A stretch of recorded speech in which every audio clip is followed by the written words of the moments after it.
Hello, and welcome to another week at the bungalow. Upstairs still, second bedroom, plasterboarding. What else can I say? I think we spent something around 4 or 5 weeks plasterboarding upstairs, I think, in the end, on days off, etc.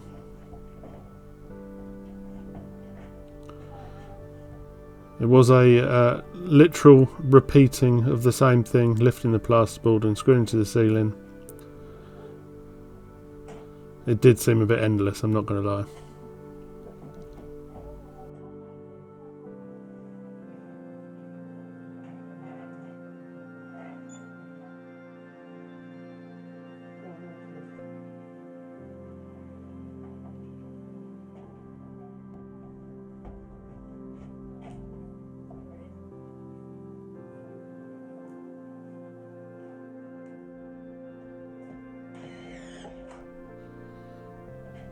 So with the penultimate piece of the plasterboard for this ceiling in place, we'll focus on the last bit. As you can see on this ceiling, nicely staggered. Process is as follows. We measure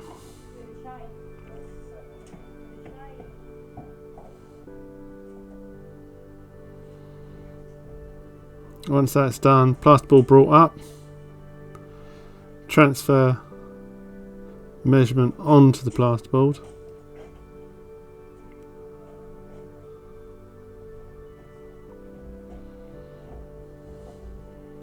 down onto a surface so we can actually cut it,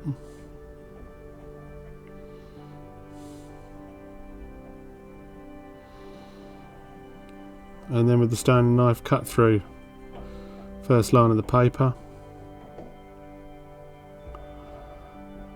stood back up and broken.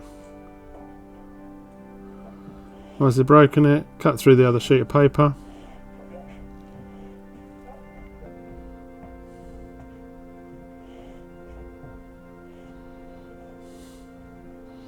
and it can finally go onto the plasterboard lift to be lifted up to the ceiling. And this is pretty much the same for every sheet. And as you can tell, Claire and I have got it down to fine art.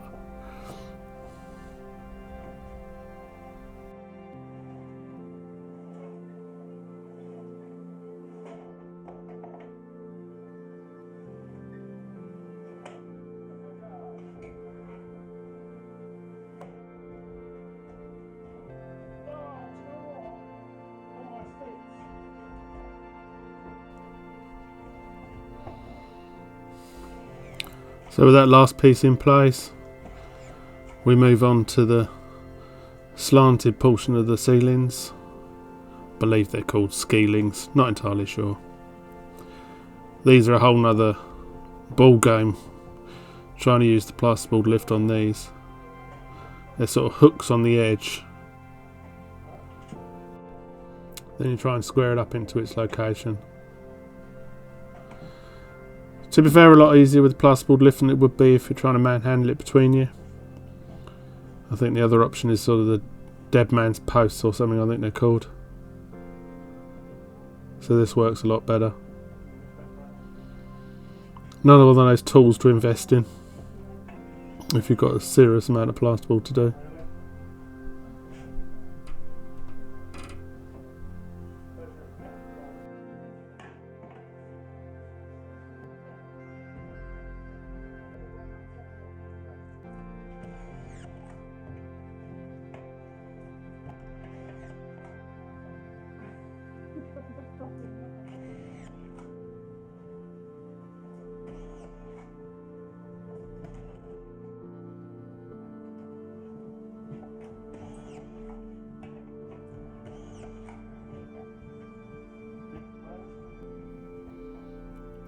And of course, once the last piece is in place, swap to sort of manhandling it, so it's the smaller bits.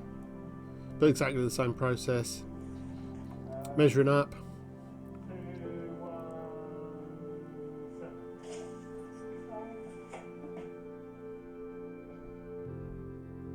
cutting down or measuring out.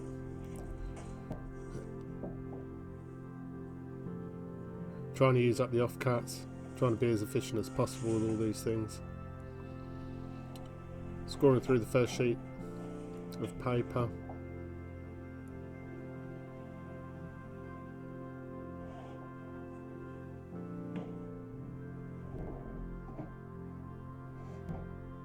And then snapping and cutting through the second sheet.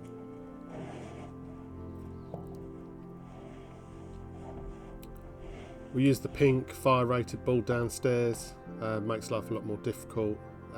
Got the glass fibre or some sort of fibre in it to make it a bit tougher and obviously make it stand up to fire a lot better.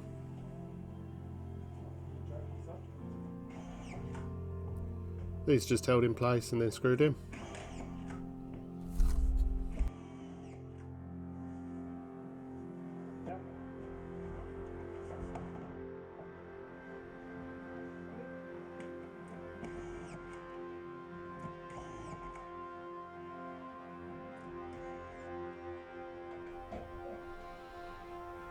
Okay, so that's a new room for you. Move downstairs into bedroom 3. So at this point we're trying to get as many rooms as possible plasterboarded. So powering on through. Nice easy one for us this, just the ceiling. And then the plasterers will come along and do all the walls and everything else and skim over the ceiling. So left hand wall you can see here is the old external or the internal blockwork wall of the external wall. Then the rest of it's the extension. As we're putting this plasterboard up, we're obviously filling the void space above with insulation, just standard rock wool, just to try and deaden the floors, the footsteps from the upstairs rooms. Staggering the joints as always.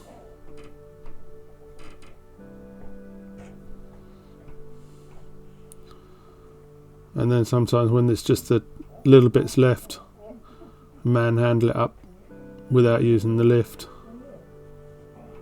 This piece had to be cut around the doorway. Then of course, as you're putting the plasterboard up, there's all bits of timber extra that you have to put in, noggins and everything to fix the plasterboard too. Claire a dab hand with the broom there, holding the corners that always want to fall down. And we fix it into place. So here obviously there's no insulation, so a lot easier. We're just straight into the joists. Don't have to try and remember where they are or try and find them.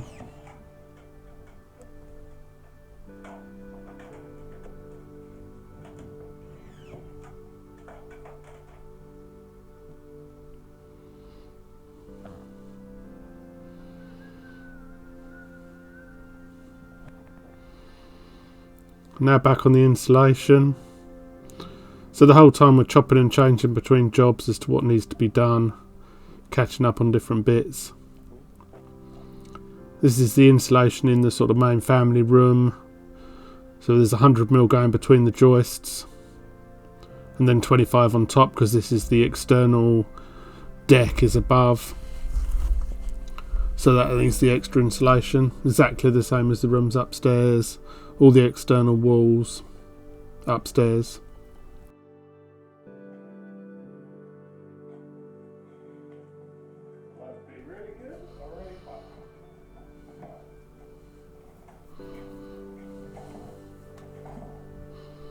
So as well as insulating in between the joists, we also have to insulate around the steel areas. So we've got the two big steel beams that hold up the roof space or the roof above the bifolding doors. So the steelwork has to be insulated to stop any sort of cold bridging. So this is the first bit. Got 100mm insulation going in the actual beam. So we're using the spray foam to sort of glue it and also to fill the gaps between. And then we've got the 25mm going over the top to stop any of the coal coming through from the outside and then showing on the plasterboard on the inside.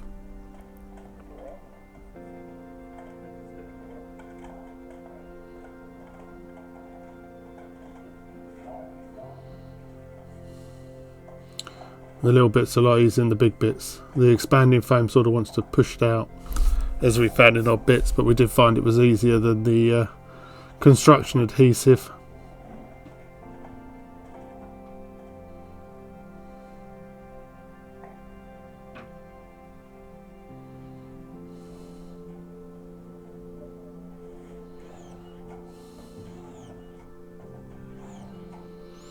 So here we are in the lantern or the roof light.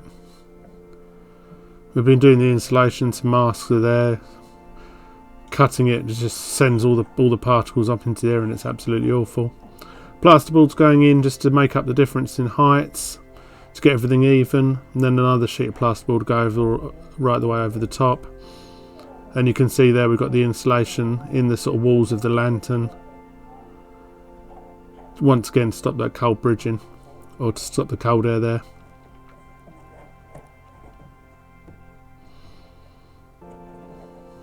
This is exactly the same as the upstairs with the 25mm. We're just using plasterboard screws to hold it up in place. And then once again, when the plasterboard goes over the top, there'll be longer screws holding it all together like a big sandwich. There you can see another one of the steels going across.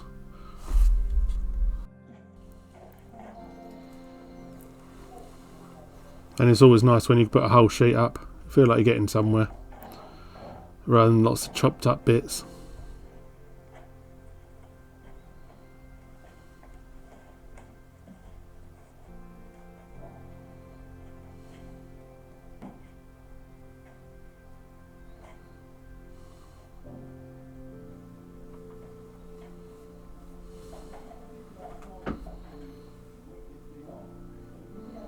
There we have it, almost done. Claire's on the case with the aluminium tape, sealing up all the screw heads, sealing up all the joints.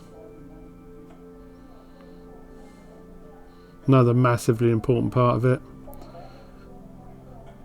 Stops all the condensation wanting to get through the insulation.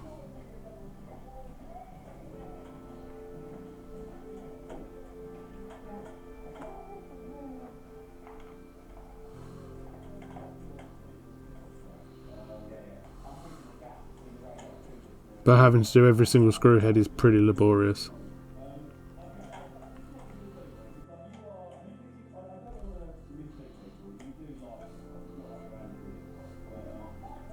I think the joints in between the boards are a bit more fun though when you get to long stretch to do.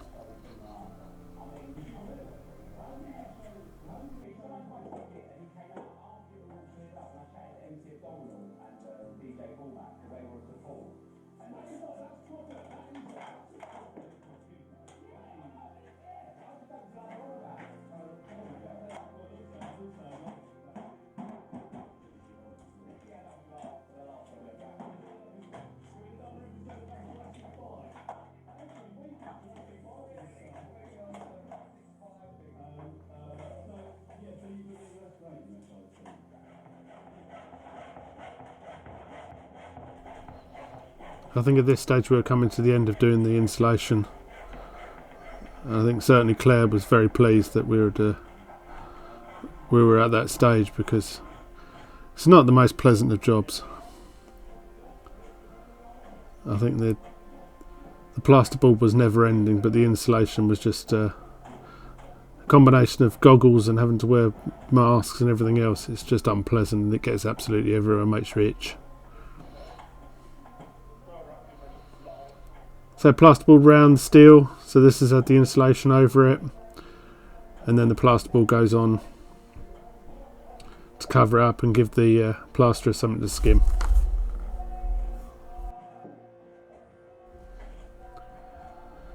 So as we come towards the end of another week at the bungalow, quick show you around, let you know what we've been up to. As always, I thank you very much for watching, and we'll see you again on the next one.